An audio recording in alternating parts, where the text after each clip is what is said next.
H번 봉화대 문제를 출제한 이브나더입니다. 그럼 문제 설명과 풀이 시작하도록 하겠습니다.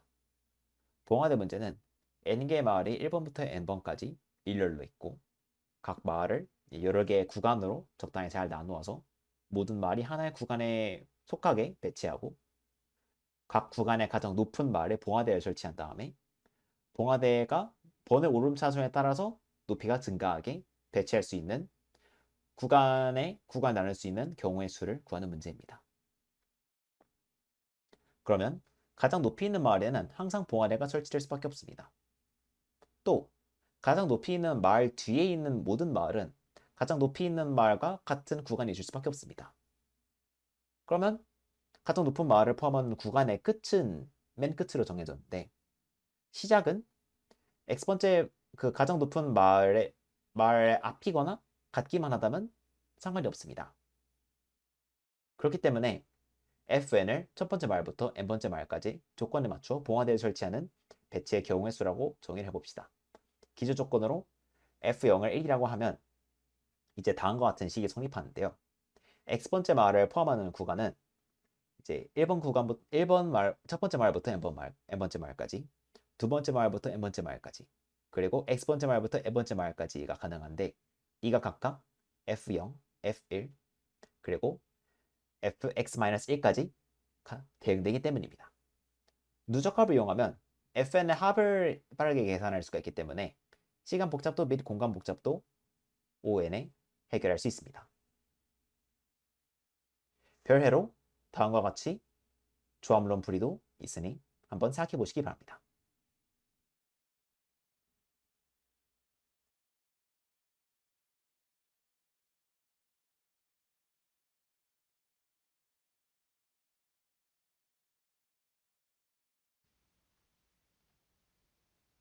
네, 안녕하세요. A 플러스 B와 쿼리를 출제하게 된 JH050일스마입니다. 이 문제는 A와 B가 한 자리씩 계속 변할 때마다 A 플러스 B에서 몇 개의 자리가 바뀌었는지를 출력하는 문제입니다. 우선 A랑 B의 복잡한 자료 구조를 정할 필요는 없고 중요한 거는 A 플러스 B겠죠. 우리가 해야 되는 거는 A 플러스 B라는 값에다가 효율적인 자료 구조를 넣어서 몇 개가 자리가 바뀌었는지를 효율적으로 관리하는 것이 됩니다. 여기서 A 또는 B의 특정 자리를 바꾸는 것은 C의 몇 번째 자리에 얼마를 더해라 또는 얼마를 빼라 라고 하는 것과 같겠죠. 그러면 몇 번째 자리에 얼마를 더하면 어떻게 변하느냐를 살펴봅시다. 자, 먼저 이 그림에서 보면은 일단 편의를 위해서 C를 반대 방향으로 써봤어요. 그러니까 지금 맨 왼쪽 자리가 1의 자리고 그 다음 자리가 10의 자리고 그 다음 자리가 100의 자리고 이런 식입니다.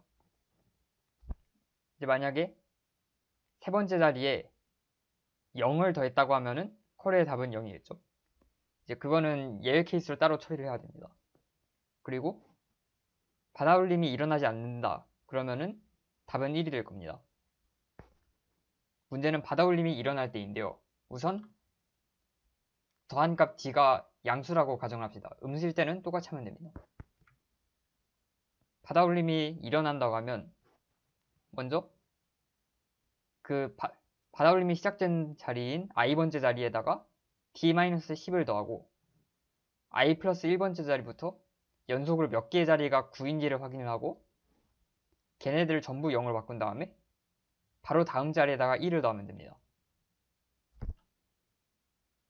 그러면은 우리가 지원해야 되는 연산은 이렇게 세 종류가 있습니다. 첫 번째, i번째 자리를 특정 숫자로 바꾸기 뭐 또는 특정 값을 더하기도 될 수 있겠죠.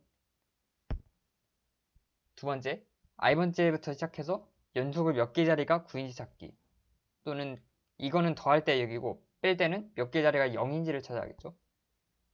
마지막으로 i번째부터 j번째까지 모두 9라는 가정하에 전부 0으로 바꾸기 이렇게 세 가지 연산을 지원을 해야 됩니다. 물론 두 번째와 세 번째를 합칠 수도 있습니다. 왜냐하면은 이 둘이 두 연산이 연속으로 일어나기 때문에. 그거 아무튼 관건은 연속으로 9가 많이 있을 수도 있는데 걔네들을 그렇게 많은 구들을 모두 효율적으로 받는다는 것이죠. 이 문제를 해결하는 방법이 굉장히 다양하게 있는데 그 중에서 세 가지를 소개해 드립니다. 첫 번째는 스퀘어 루트 디컴포지션이라는 기법인데요. 이 방법은 각각의 배열을 길이 루트 n의 조각, 루트 n개로 나누는 기법입니다. 이렇게 하면 각 조각마다 추가적인 정보를 저장할 수 있기 때문에 그 정보를 활용해서 어떤 조각은 O 원만에 해결을 할 수 있게 됩니다. 이 문제의 경우에는 각 조각이 흰색이거나 파란색인데 흰색 조각일 경우에는 각각의 수가 얼마인지 정확히 적혀 있습니다. 그리고 파란색일 때는 숫자 하나가 적혀 있는데 이거는 그 조각 안에 있는 모든 수가 그 숫자와 같다는 것을 의미합니다. 예를 들어 여기서는 지금 이 첫 번째 파란색 블록은 9가 적혀 있는데 이거는 네 번째, 다섯 번째, 여섯 번째 수가 전부 9라는 것이죠. 그럼 이렇게 하면은 이제 흰색 조각을 파란색으로 바꾸거나 아니면 파란색을 흰색 조각으로 바꾸면서 연산 2랑 3을 효율적으로 구현할 수 있는데 그 이유는 뭐 연속으로 9가 몇 개인지 찾고 싶다 그러면은 파란색 조각일 경우 그냥 한 번에 다 건너뛸 수 있습니다. 그리고 흰색 조각일 경우 적어도 한 숫자는 9가 아니기 때문에 그 조각에서 반드시 멈추게 되어 있습니다. 그래서 시간 복잡도가 루트 n이 보장됩니다. 그래서 이렇게 하면은 각각의 쿼리를 루트 n만에 구현할 수 있게 됩니다. 두 번째 방법은 세그먼트 트리 레이지 프로포게이션이고 뭐 이거는 자세한 방법은 생략하지만 매우 다양한 방법으로 사용되는 자료 구조이니 꼭 알아두도록 합시다.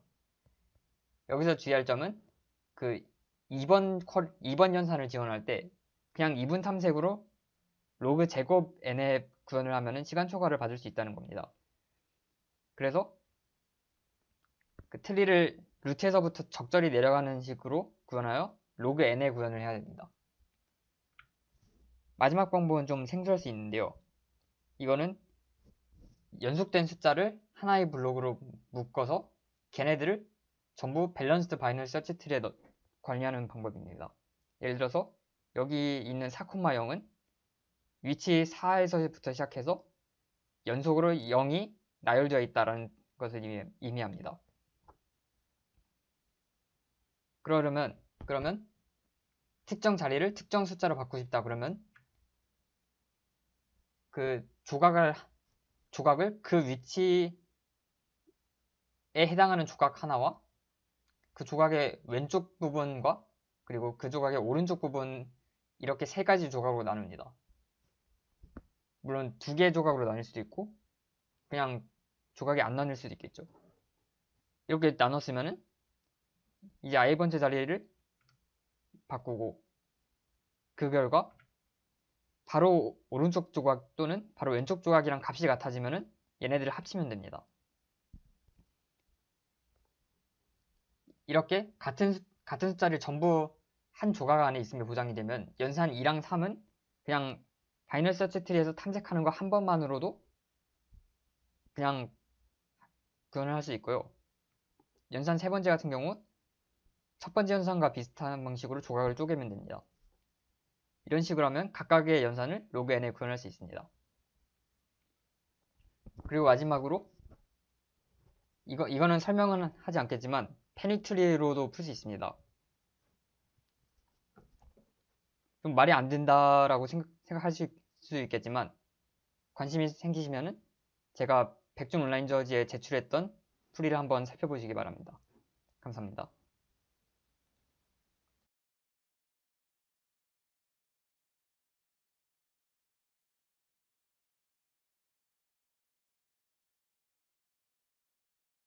안녕하세요. 저는 C번 문제 UCP 클러스터링을 출제한 고지훈이고 여러 온라인 저지 및 대회 사이트에서 지훈 또는 모래두지라는 핸들을 사용하고 있습니다.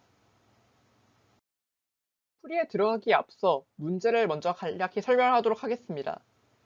그래서 이 문제는 총 n 컨비네이션 2가지의 초이값을 고려하여 클러스터링을 진행하였을 때 가능한 최종 결과 및 평균 반복 횟수를 구하는 문제입니다. 문제에서 주어진 첫 번째 예제는 한 직선 위에 3개의 점이 있는 케이스로 어떻게 초기 클러스터의 중심을 결정하느냐에 따라서 위의 그림처럼 클러스터링의 결과가 달라지는 것을 확인할 수 있습니다. 먼저 첫 번째 접근으로 클러스터의 중심이 주어졌을 때 어떻게 알고리즘을 수행할 수 있는지 생각해 봅시다. 일단 모든 데이터에 대해서 가장 가까운 클러스터의 중심은 ONK의 시간에 찾을 수 있으며 이 문제에서 K는 2로 고정이 되어 있으므로 총 ON 시간에 찾을 수 있습니다. 그 후 새로운 두 클러스터의 중심은 각 차원별로 중앙값을 찾아서 구할 수 있고 중앙값을 빠르게 구하기 위해서 먼저 좌표를 정렬해서 빠르게 구할 수 있도록 하면 마찬가지로 ON의 시간에 찾을 수 있습니다. 그리고 새로운 두 중심은 이전의 결과에 무관하게 현재 두 클러스터의 중심에 의해서 결정됩니다. 이러한 세 가지 관찰을 통해서 우리는 이 문제를 두 클러스터의 중심을 일종의 스테이트로 하고 새로운 두 클러스터의 중심을 찾는 것을 트랜지션으로 생각할 수 있습니다. 그러므로 아웃디그리가 1인 유형 그래프에서 가능한 시작 노드 n 콤비네이션 2개가 주어졌을 때 처음 만나게 되는 셀프 루프를 가진 노드 그리고 그 노드에 도달할 때까지 필요한 트랜지션의 기대값을 구하는 문제로 모델링을 할 수 있습니다. 그러므로 이 문제의 시간 복잡도는 탐색하면서 방문하는 스테이트의 수에 의해 결정이 됩니다. 총 가능한 스테이트의 수를 m개라고 한다면 다음 스테이트를 구하는데 ON의 계산이 필요하기 때문에 전체 알고리즘의 시간 복잡도는 ONM이 될 것입니다. 그렇다면 우린 어떻게 m의 어퍼 바운드를 구할 수 있을까요? 가장 간단한 접근은 중앙값의 성질을 사용하는 것입니다. 각 차원별 UCP 클러스터링 중심으로 가능한 값은 ON 스퀘어개가 되고 2차원의 데이터에 대해서 문제를 풀고 있기 때문에 가능한 중심의 후보군의 수의 어퍼 바운드는 대략적으로 n의 4승계가 됩니다. 그런데 우리는 두 개의 클러스터의 중심을 사용하기 때문에 스테이트 수의 어퍼 바운드는 n의 8승이 되고 이는 주어진 n을 감안한다면 굉장히 큰 수가 됩니다. 그렇다면 과연 이 어퍼 바운드가 이론적으로 보일 수 있는 타이트한 업 바운드일까요? 이를 알아보기 위해 다른 방식으로 접근을 해서 다시 어퍼 바운드를 구해보도록 하겠습니다. 이번에는 기하학적으로 접근해 보도록 하겠습니다. 현재 두 클러스터의 중심이 주어졌을 때 이 두 중심을 양끝으로 하는 선분을 먼저 생각해 봅시다. 선분의 중점에서 선분의 수직인 직선을 그어보면 이 직선을 경계로 하여 새로운 두 개의 클러스터가 결정된 것을 확인할 수 있습니다. 그러므로 직선을 그었을 때 만들어지는 서로 다른 클러스터의 구성의 경우의 수가 인디그리가 0이 아닌 노드의 수에 어퍼 바운드가 됨을 알 수 있습니다. 그리고 필요한 인디그리가 0인 노드들은 시작 노드를 뿐이며 이는 총 n 콤비네이션 2개, 즉 5의 n 스퀘어개입니다. 같은 기울기를 가진 직선을 통해서 최대 n-1가지의 다른 클러스터 구성을 만들 수 있고 클러스터의 구성이 달라지는 기울기의 종류는 5n제곱개밖에 되지 않음을 알 수 있습니다. 그러므로 우린 좀 더 타이트한 어퍼 바운드인 n큐브를 찾을 수 있습니다. 그런데 여기서 조금 더 생각을 해보면 어퍼 바운드를 5n제곱까지 줄일 수 있습니다. 맨 왼쪽의 그림에서 가능한 클러스터의 구성은 4가지가 가능하며 두 클러스터를 주황색, 노란색, 초록색, 파란색, 그리고 보라색 순서로 고려할 수 있습니다. 이번에는 가운데 그림처럼 직선들을 시계 방향으로 미세하게 돌려봅시다. 가운데 그림에서 직선의 각도가 바뀌면서 보라색과 파란색 노드의 순서가 바뀌게 되고 각도를 바꾸기 전에 가능한 구성과 각도를 바꾼 후에 가능한 구성 간에는 정확히 한 가지 다른 경우만 존재함을 확인할 수 있습니다. 가운데 그림에서 또 직선을 미세하게 시계 방향으로 돌려서 오른쪽 그림과 같은 상황이 만들어지더라도 마찬가지로 정확히 한 가지의 구성이 달라지게 됩니다. 구성을 다르게 만드는 서로 다른 기울기의 종류는 5n제곱개이므로 m의 어퍼 바운드 또한 5의 n제곱이 됩니다. 그러므로 전체 알고리즘의 시간 복잡도는 5의 n세제곱이며 n이 512인 경우에 제한 시간 안에 문제를 해결할 수 있습니다. 그런데 사실 그래프 모델링을 별도로 하지 않고 나이브하게 모든 표어로부터 UCP 클러스터링을 시작하더라도 메모아이제이션을 함께 사용하여 문제를 해결할 수 있습니다. C++의 내장 컨테이너인 stdmap을 이용하여 구현할 경우 메모아이제이션 관련 시간 복잡도를 고려하더라도 5의 n세제곱 플러스 n제곱 로그 n의 문제를 해결할 수 있습니다. 사실 이러한 풀이는 n세제곱이지만 n제곱 로그 n 풀이도 있으니 관심 있으신 분은 도전해보셔도 좋을 것 같습니다. 지금까지 C번 UCP 클러스터링의 풀이였고 들어주셔서 감사합니다.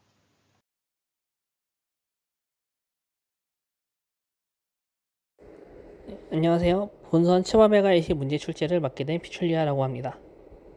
본 문제는 정확히 3번의 검격을 통해서 얻을 수 있는 제비 점수의 합을 최대로 구하는 문제가 되겠습니다. 3번의 검격을 어떻게 배치하냐에 따라서 그림과 같이 4가지 케이스로 나눌 수 있는데요.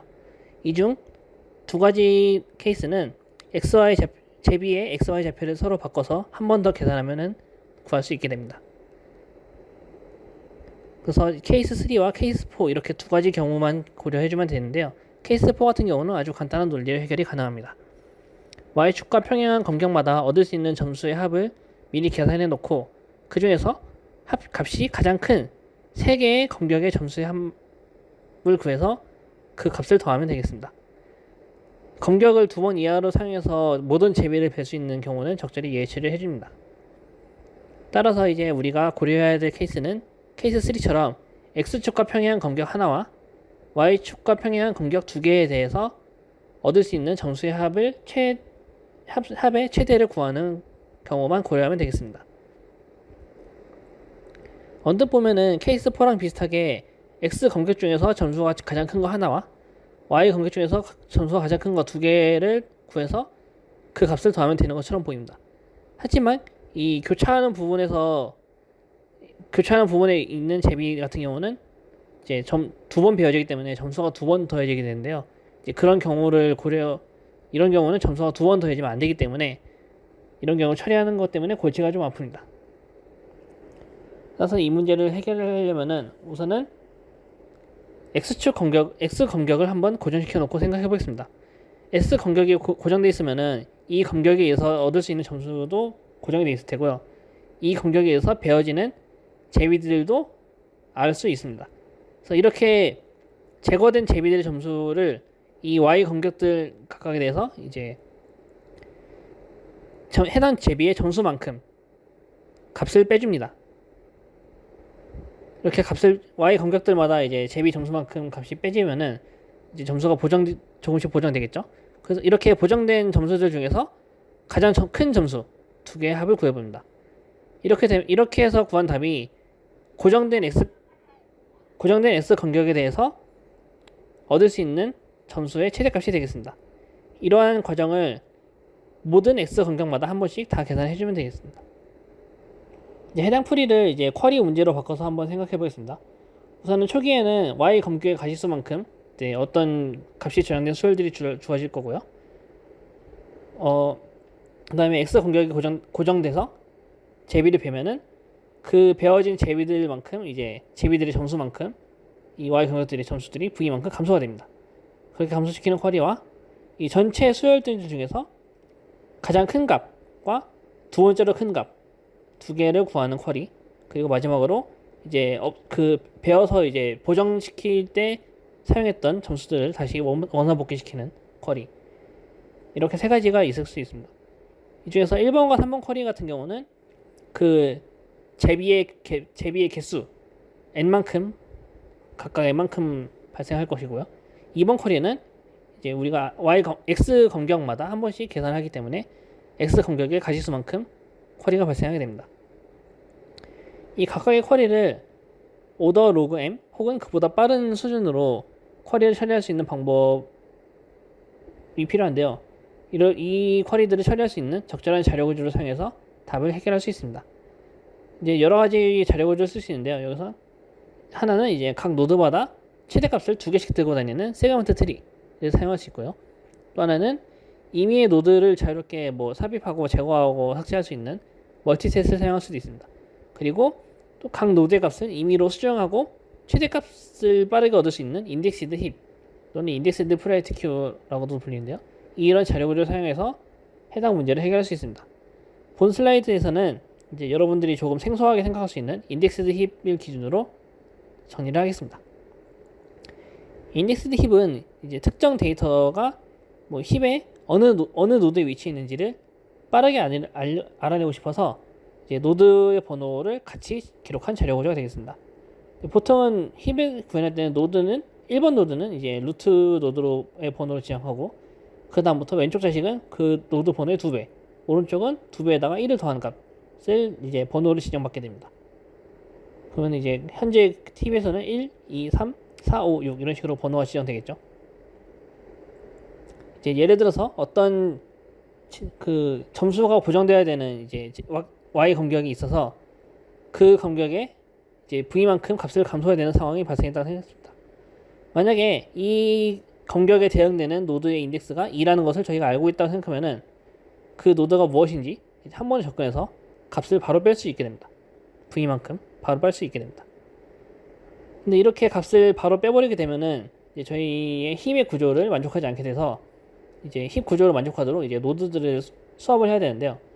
만약에 이 값이 뭐 기존보다 커졌다 하면은 이제 자신보다 높은 이제 부모 노드랑 이제 값을 교환해 나갈 것이고요.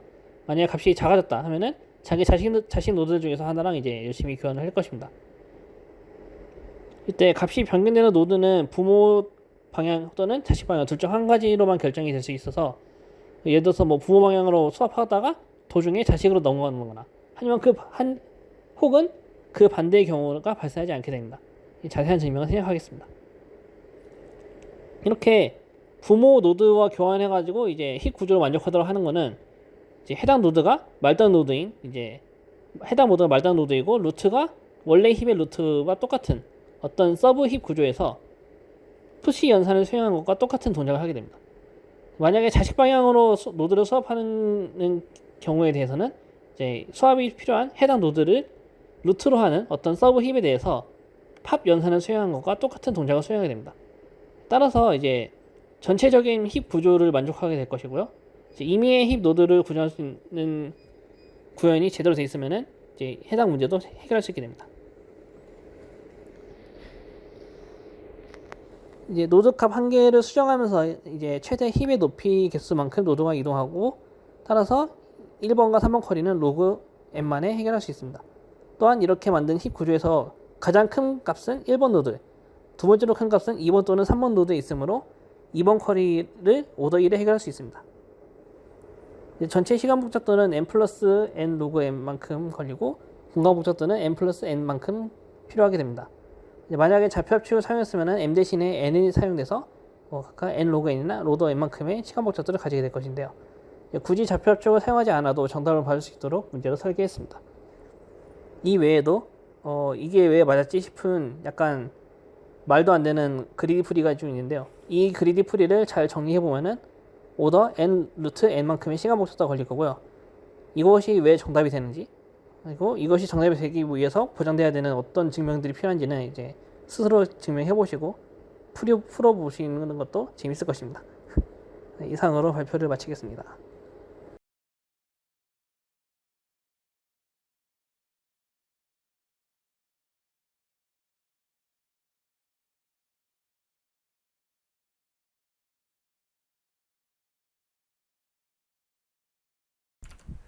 안녕하세요. F번 간단한 문제를 출제하는 몰라몰라입니다. 이 문제는 두 수열 P와 Q가 주어져 있을 때 아래와 같은 값을 구해가지고 출력을 하면 되는 문제입니다. 이 문제를 간단하게 풀기 위해서는 이 식이 필요한데요. P와 Q가 있을 때 2분의 P 플러스 Q를 R이라고 하고 2분의 P 마이너스 Q를 S라고 해봅시다. 그러면 맥스 절대값 P, 절대값 Q는 절대값 R 더하기 절대값 S가 같게 됩니다. 이렇게 되는 이유는 이제 좌표평면 위에다가 P, Q를 한번 찍어보면 알 수가 있는데요. 이 좌표평면에서 맥스 절대값 P, 절대값 Q가 같은 점들을 모았을 때 이것은 이 그림처럼 그 사각형의 두 변이 좌표축에 평행한 정사각형이 나오게 됩니다. 그런데 R은 2분의 P 플러스 Q고 S는 2분의 P 마이너스 Q니까 이 두 값을 이제 축으로 나타낸 다음에 절대값 R 더하기 절대값 S가 같은 점들도 모아보면 완전히 똑같은 형태의 사각형이 만들어진다는 것을 알 수가 있습니다. 그렇기 때문에 아까 그 식이 성립을 하게 되고요. 이를 조금 확장하면 마찬가지로 PI와 QI가 있을 때 RI는 2분의 PI 플러스 QI, SI는 2분의 PI 마이너스 QI라고 하면 이제 아래와 같은 식이 성립을 하게 됩니다. 이를 이용해서 식을 좀 더 간단하게 만들 수가 있는데요. 먼저 두 수의 최소값은 두 수의 합에서 두 수의 최대값을 빼는 값이기 때문에 첫 번째 식은 두 번째 식으로 바뀌게 됩니다. 그리고 아까 보았던 식에 의해서 두 번째 식은 세 번째 식으로 바뀌게 되고요. 그리고 세 번째 식에서 시그마를 다 풀어주면 네 번째 식으로 바뀌게 됩니다. 이 네 번째 식을 구할 수가 있는데 이 네 번째 식은 이제 항이 4개가 등장을 하죠. 근데 이 4개를 각각 독립적으로 계산을 할 수가 있고 이 4개의 항들이 각각 완전히 똑같은 형태를 띠고 있기 때문에 이를 계산을 하면 됩니다. 그래서 fx를 그러니까 수열 x에 대해서 fx를 이와 같이 정의를 하면 아까 보았던 그 식이 fp 플러스 fq 마이너스 fr 마이너스 fs가 된다는 걸 알 수가 있습니다. 그래서 fx를 빠르게 구하면 문제 해결할 수가 있습니다. 먼저 fx의 특성상 수열을 정렬하더라도 결과가 완전히 똑같습니다. 그래서 xi가 오름차순으로 정렬되어 있다고 생각을 한 다음에 fx를 다시 계산을 해보면 아래와 같은 식이 나오게 됩니다. 그리고 이 식에서 각 xa들에 대해서 xa가 몇 번 더해지고 몇 번 빼진지를 계산할 수가 있습니다. 구체적으로 xa는 a-1번 더해지고 n-a번 빼지게 됩니다. 이 때문에 fx를 계산을 할 수가 있는데 fx를 계산을 하면 2 곱하기 a는 1부터 n까지 2a 빼기 1 빼기 n 곱하기 xa들을 전부 더하는 값이 됩니다. 이렇게 fx를 계산할 수가 있고 결과적으로 수열 PQRS를 정렬하는 것이 가장 오래 걸리는 작업이 됩니다. 그래서 시간 복잡도는 L로그 N 정도의 문제를 해결할 수가 있습니다.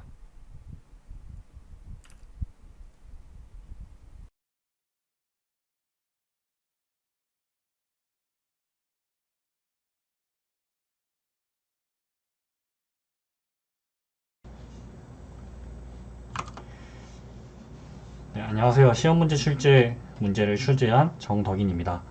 풀이 시작하겠습니다. 일단 이 문제를 풀이 들어가기 앞서서 답으로 가능한 최대값이 얼마인지를 먼저 알아볼 건데요.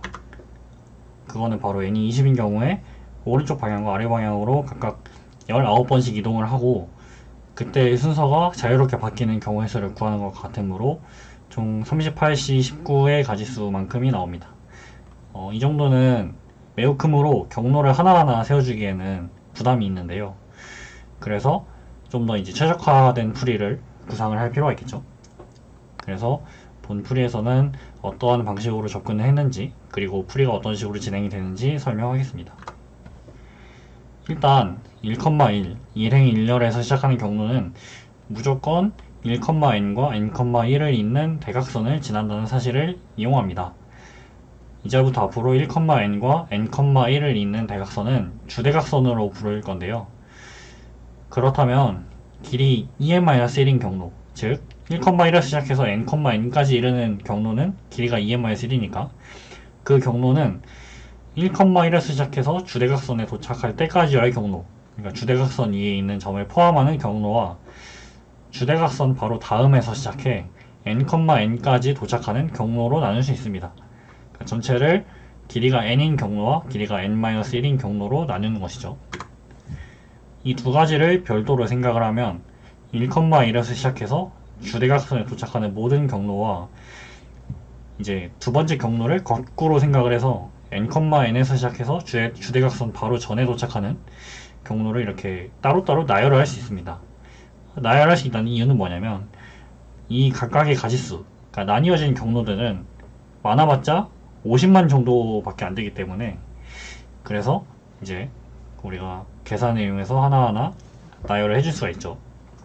단순히 경로를 나열해서 끝나는 건 아니고 그 경로에서 어떤 거를 얻어낼 것인가, 그것을 이용해서 어떻게 전체의 구간 최대합을 구할 것인가, 이것을 한번 생각을 해보겠습니다. 이거를 해결하기 앞서서 일단 간단한 경우에 대해서 먼저 해결해 볼 건데요. 대부분의 PS로라면 1차원 배열에서 최대 구간합을 어떻게 구하는지 다들 아실 겁니다. 기본적으로 이제 동적계법을 배우면은 기본 문제로 많이 푸는 유형의 문제이기 때문에 일단은 그 기본적인 풀이를 되짚어서 살펴보고, 또 1차원 배열에서 최대 구간합을 구하는 방법 중에서 분할 정복이 있는데, 이 동적 계획법과 분할 정복을 이용해서 어떻게 푸는지를 한번 복습을 하면서 이제 다음으로 넘어가겠습니다. 1차원 배열 이름을 A라고 할게요. 그러면 동적 계획법으로 어떻게 푸냐, DPI 배열을 AI를 오른쪽 끝으로 무조건 포함하는 최대 구간합, 그러니까 AI를 구간의 오른쪽 끝으로 무조건 포함해야 하는 구간의 합 중에서 최대값을 DPI로 설정을 하면 DPI는 다음과 같은 정화식을 얻을 수 있고, 최종 답으로는 전체 DPI의 최대값을 구하면 됩니다. 이렇게 하면은 오더 n에 풀 수가 있죠. 분할 정복 풀이는 어떻게 푸냐면, 이건 약간 생소할 수도 있는데, 배열의 정 가운데를 잘라서 왼쪽 배열과 오른쪽 배열에서 각각의, 여기서 주의할 점은 각각에서 전체 배열의 최대 구간합과 왼쪽 원소를 무조건 포함한 최대 구간합과 오른쪽 원소를 포함한 최대 구간합과 전체 배열 원소의 합, 이 네 가지 정보를 재기적으로 구해야 합니다. 재기적으로 구한다는 얘기는 전체 배열이 이제 크기가 1이 될 때까지 쪼갠 다음에 그 쪼개진 배열에서 정보를 합침을 통해 전체 배열의 정보를 갱신해 나가는 방법을 택한다는 뜻입니다. 그렇게 하면 둘로 나눈 배열의 정보를 이용해서 전체 배열의 정보를 구해줄 수가 있는데, 뭐 예시로 들자면은 전체 배열의 최대 구간합은 왼쪽 배열에서 오른쪽 원소를 무조건 포함한 최대 구간합과 오른쪽 배열에서 왼쪽 원소를 포함한 최대 구간합, 이 두 개의 합으로 나타내거나, 또한 왼쪽 오른쪽 각각 배열에서의 최대 구간합, 이 세 값 중에서 가장 큰 값이 되겠죠. 어떤 식으로 갱신이 일어나는지는 좀 더 생각을 해보시거나 인터넷 검색을 통해서 공부를 하시면 되겠습니다. 결론적으로는 이와 같은 4개의 정보를 담고 있으면 배열 A의 전체 배열의 최대 구간합을 시간복잡도 오더 nlog n에 구할 수가 있습니다. 다시 이제 본 문제로 돌아와서 앞에서 설명한 앞에서 nlog n이 아니고 시간복잡도 오더 n을 구할 수가 있습니다. 다시 본 문제로 돌아와서 이제 앞에서 설명한 두 방법을 합쳐서 이제 해결을 해볼 건데요. 일단 주대각선에 도착하는 모든 경로를 나열을 할 때, 또는 그 직전이라고 하는 것은 n,에서 시작하는 경로를 얘기하고, 이제 각각의 경로마다 최대 구간합과 마지막 원소를 무조건 포함하는 최대 구간합, 이 두 개의 정보를 이제 페어로 들고 있겠습니다. 각각을 이제 P와 Q라고 할 텐데요. 이제 두 경로를 합쳐서 전체 경로를 만들어 줄 건데, 이때 만들어진 배열의 최대 구간합은 어떻게 구할 수 있냐면, 아까 제가 앞서 설명했던 것과 비슷한 건데, P1, P2 또는 Q1 플러스 Q2, 이 세 가지 값의 맥시멈 값이 됩니다. 이때 첨자로 1이 붙은 그 문자는 1,1에서 시작하는 경로에서의 P와 Q를 이야기하고, 첨자로 2가 붙은 경로에 대해서는 n,n에서 시작하는 경로의 P와 Q를 이야기하는 것으로 이해를 하시면 됩니다. 이제 P1, P2, Q1 플러스 Q2의 맥시멈 값이 K를 만족하는 경로의 개수를 세워주는 문제로 바뀌는데, 이 조건을 만족하는 경로의 개수를 세기 위해서는 전 처음에는 퍼시스턴트 세그먼트리라는 자료 구조를 사용해서 이 값을 구하려고 했는데, 다른 출제진 분들이 더 쉽고 더 빠르게 풀 수 있는 방법을 알려주셨기 때문에 그 방법을 설명해 드리도록 하겠습니다. 일단 P1, P2, Q1 플러스 Q2가 K를 만족하는 경로의 수를 바로 세면은 굉장히 어렵기 때문에 이를 K 이하를 만족하는 경로의 개수를 세워보는 것으로 바꿀 건데요.